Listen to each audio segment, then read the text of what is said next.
અરે તું કેમ આવી? તે પાવો કેમ વગાડ્યો? જ્યારે જ્યારે તું પાવો વગાડે છે ત્યારે તારે મારે આવવું પડે છે. જો હું તારા માટે ગોળ પાપડી લાવી.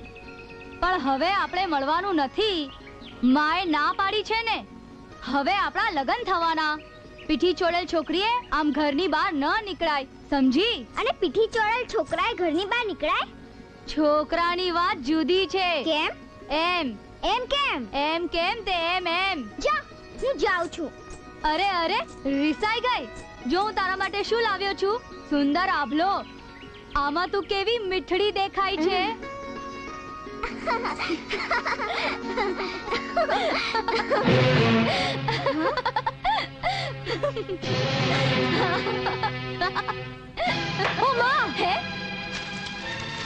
મારો પીટીઓ સંતાઈને આપણી વાત સાંભળતો તો.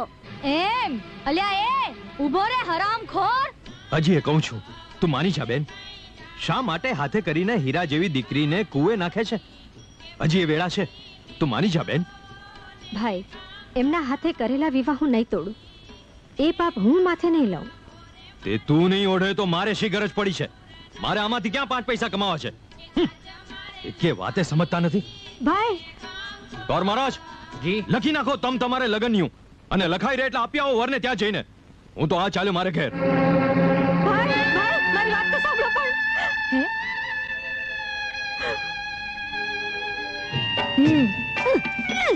નથી હમણાં આ છે નહીં. અરે મામા હે હા, શું વાત કરે છે લ્યા? લે આ જાલ. અરે લગનિયામાં ન જાય એટલે દીકરા બહુને ઘરમાં પૂરી રાખે છે. બહાર કાઢું. અહીંયા ઉભો રહે છે તું. આવ બારો કહું છું. અને રણછોડિયા તું અંદર હેડ. અંદર હેડ મારી જોડે હેડ. અરે રોલી તું શો હેડી હોય? ઊભી રાખ ને. અને નોનિયા અહીં જ ઉભો રહે છે કહું છું. હા, ખાનગી વાત છે.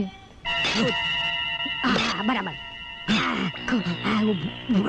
ઉભો રે. હું કરાવું બા? આગોરે જો લે આ મારું હોનાનું કડું, અને આ મારો 12 તોલાનો ટૂંપિયો, અને આ 5 વિહુ રૂપિયા. પણ માં, અરે બેટા, આ તારા કાકાજી સસરા મનોરજી છે ને, એ નારાજ થઈને જતા રહ્યા છે. જો હજી આ લગન અટકે એમ છે. અરે ભલે ને આખું ઘર ધોવાઈ જાય, પણ આ લગન તો નો થવા જોઈએ. પણ માં, મનોરજી આ લગન અટકાવવા માંગતા હોત તો ક્યારના અટકાવ્યા હોત. હવે શું? અરે બેટા, તારામાં તો અક્કલ જ બળી નહીં. અરે તું મનોરજીને ઓળખતો નથી. અરે એના ખિસ્સામાં જ્યાં સુધી ખનખનિયા ન પડે ને ત્યાં સુધી એ કોઈનું કામ કરતા નહીં. આપણે પહેલેથી જ એનું ખિસ્સું ગરમ કર્યું હોત ને તો આ દાડો જ નો આવત. એટલે ઉપાડ અને કરેલી ભૂલ સુધારી લે. ઉપાડ બેટા.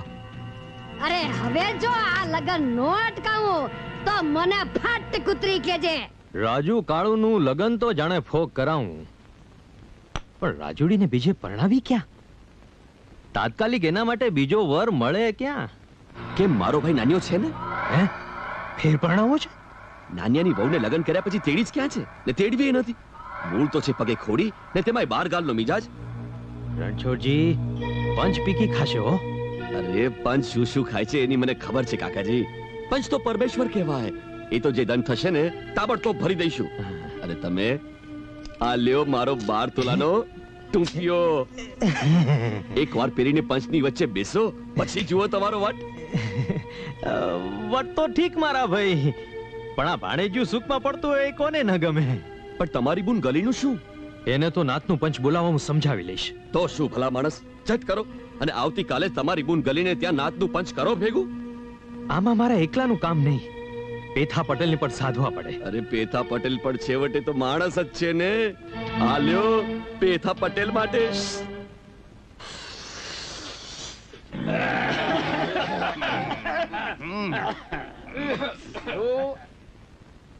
તો પંચો, કન્યાના મામાનું કહેવું એવું છે કે 5-7 વર્ષ પહેલા જ્યારે આ હગાઈ થઈ, આ વિવાહ થયો, ત્યારે પણ હગાવાળાનું કોઈનું મન તો નહોતું જ. પણ આ તો કોકની શરમમાં આવીને કોકના દબાણમાં આવી અને હાકરનો પડો સ્વીકારવો પડેલો. તો એ લોકોને લગનિયું મોકલ્યું શું કામ?